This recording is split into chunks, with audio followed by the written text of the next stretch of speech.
total racist. I can't wait to tell him his dog's black, it really pisses him off. Anyway,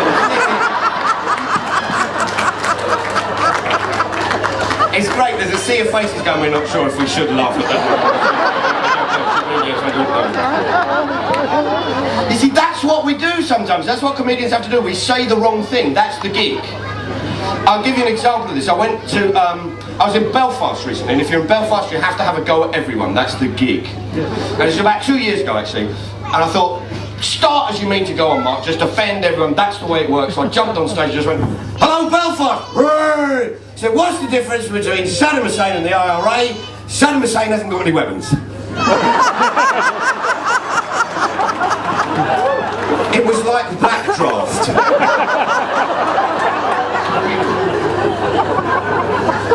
Hiya.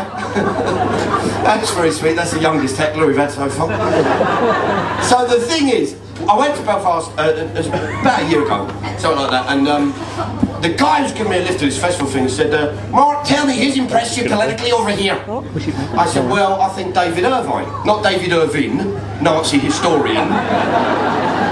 David Irvine, who's actually dead now, but he was the former terrorist, loyalist paramilitary leader who got the working class Protestant gunman to the peace table. And I thought, he's quite interesting. I said, he's quite. He said, would you like to meet him? I said, that would be a laugh. I'm doing a sound check at this gig, we're checking out the lights, doing the mic.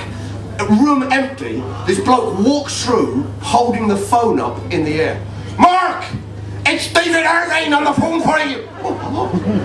You said you wanted to speak. I didn't. I've turned into Orville.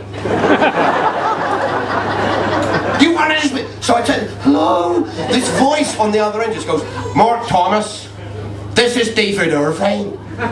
You just benched into my life. What exactly is it you want?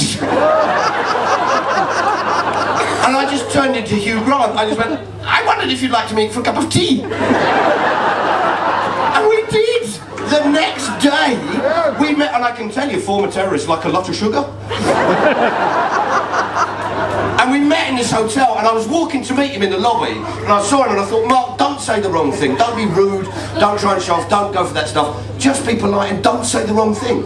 I walk towards him, and he stands up and goes, Mark Thomas. I said, David Irvine. He said, I recognise you. I said, I recognised you, but you're smaller than you look in the murals.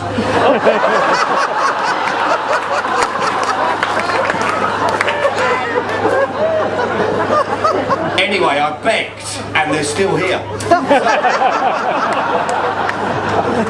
It's just, I just have this problem, it's just the Orange Order, I just have this problem with it. Just a group of people who institutionally and individually are incapable of movement without musical accompaniment. I want to go to the shops, get the drum. I want to go to the toilet, hit the soul bar, hit the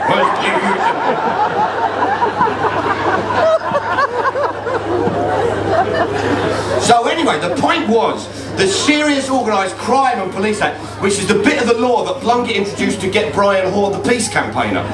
Brian Hoare was out, it's been out for 6 years, and Blunkett introduced this law, and it says, anyone who wishes to demonstrate in Parliament Square and its environs needs to get permission from the police before they do it, or they will break the law. The law comes into place, Brian Hoare's lawyers go to the court. They say, excuse me, Your Honour, this law doesn't apply to our client because the law says once it gives royal assent, it becomes law. Anyone wishing to demonstrate needs permission. However, our client has been demonstrating prior to the law coming into existence. The law cannot retrospectively apply to him, therefore it doesn't apply to him. And some batty old judge went, you're absolutely right, it doesn't.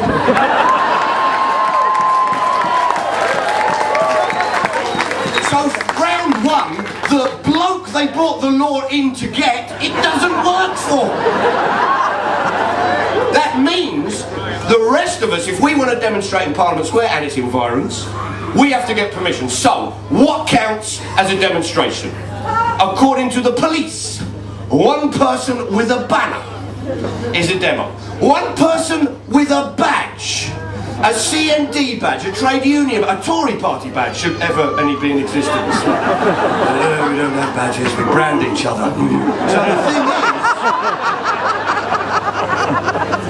that would count as a demonstration. If you stood still with a badge, you'd be a demo. Obviously, if you moved with your badge, that'd be a procession, and you need a different set of licenses. There's a woman walking past Downing Street, she had a t-shirt on, and her t-shirt had some pictures of Brian Hoare's placards that he had out in Parliament Square. And the police said, that is an illegal demonstration. She went, no. They said, yes it is, it's a t-shirt. They said, no. Unauthorised protest. She said, I'm not protesting, I'm advertising the Mark Wallinger art exhibition at the Tate Britain. The cops turned around and go, sorry to disturb you, carry on please. Meanwhile, my mate Sean had a picnic in Parliament Square. The police come up and go, that's an illegal demonstration. She went, no, it's a picnic. They went, no, unauthorised demonstration. She went, no, for the love of God, doily, cucumber sandwich. They went, cake, and pointed at her cake. And her cake had one word iced upon it, and that word was peace. And the police deemed her cake to be a political cake. And therefore she needed prior permission 6 days in advance of breaking the Tupperware seal to expose said cake to the public arena. And I thought any law where we can be arrested for a cake, we can play with.